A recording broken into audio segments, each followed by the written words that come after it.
Et mais quel bonheur mes assassins de vous retrouver pour réagir au tirage au sort des huitièmes de finale entre Paris Saint-Germain et Manchester United. Alors moi je vous dis, si Paris se qualifie pas, je m'engage à descendre une piste de ski en string. Parce que je suis sûr que Paris va se qualifier. Je prends rendez-vous tout de suite avec toi demain 18 h sur ma chaîne YouTube. Je réagirai au tirage au sort de l'autre club français, Lyon, face au Barça. Mais revenons à Manchester United. Donc je me suis un peu intéressé à ce club en championnat par exemple. En championnat ils ont 7 victoires, 5 nuls, 5 défaites. Et ils sont à 8 points d'Arsenal, le 5e. Car eux ils sont 6e. Et aussi je me suis intéressé face aux 5 grands. Manchester, Arsenal, Chelsea, Tottenham et Liverpool. Leur bilan face à ces 5 équipes, c'est 3 défaites et 2 nuls. Pas une seule victoire. Donc on peut faire bilan qu'ils ont du mal face aux grosses équipes. Voilà, là c'est du côté des résultats. Maintenant on va parler un peu du jeu, de ce que j'ai vu. Franchement il n'y a pas de jeu à Manchester. Ça se base uniquement sur des exploits individuels. C'est tout. Beaucoup de victoires à l'arraché, à la dernière minute, au courage. Voilà.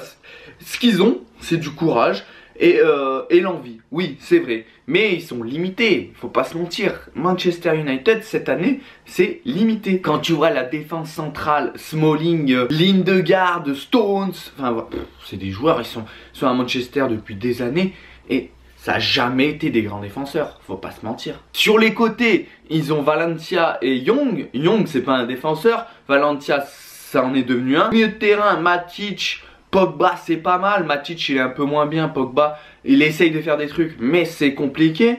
Herrera, je comprends pas ce qu'il fait dans cette équipe.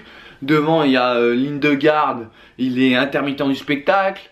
Comme Rashford, comme Martial, c'est des joueurs qui marquent de temps en temps. Voilà, ils font un petit exploit et puis après on les revoit plus. Et Lukaku devant, bah, il marque une fois sous les... Pouf très longtemps. Donc voilà à peu près en championnat. En Ligue des Champions maintenant. Donc ils ont fini 2e derrière la Juve.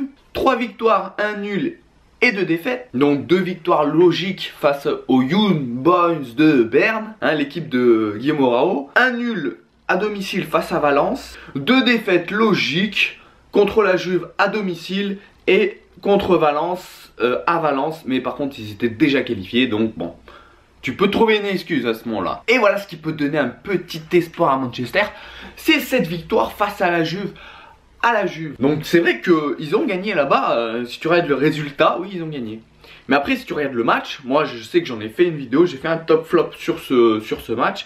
Et je me rappelle très bien qu'ils s'étaient fait dominer tout le match. Ils n'avaient rien montré. Et sur 2 coups de pied arrêtés, ils avaient marqué. Alors les coups de pied arrêtés, bien sûr que ça compte. Mais voilà, tu peux pas compter que sur les coups de pied arrêtés. Si tu comptes que sur les coups de pied arrêtés, tu gagneras pas tous les matchs. C'est pas possible. En fait, c'est simple.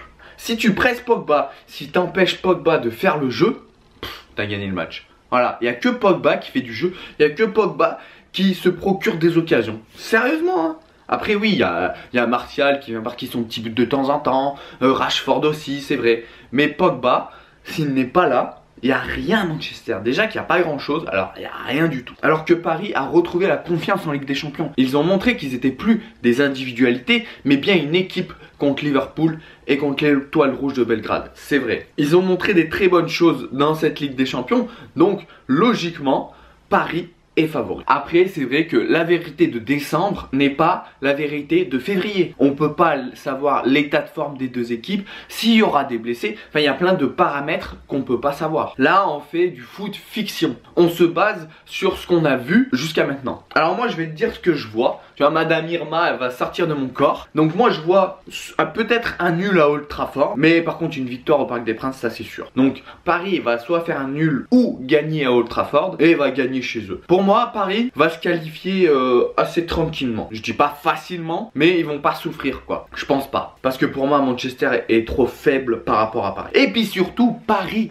doit gagner. Parce que Paris est le favori de ce match. si Paris est éliminé, ça sera un échec. Et Paris ne peut pas se le permettre. N'hésite pas en commentaire à me dire si tu es d'accord ou pas avec moi. Donc je t'invite à aller faire un tour dans la description, de me rejoindre sur tous les réseaux sociaux au nom de Raphaël Show, d'activer la cloche pour ne rien manquer de mon actualité. Et surtout, tu as l'obligation de t'abonner, partager, commenter et liker cette vidéo. C'était Raphaël pour vous servir. Restez branchés. On est ensemble mes assassins et faites-moi rêver. Les criminels te passent le salam.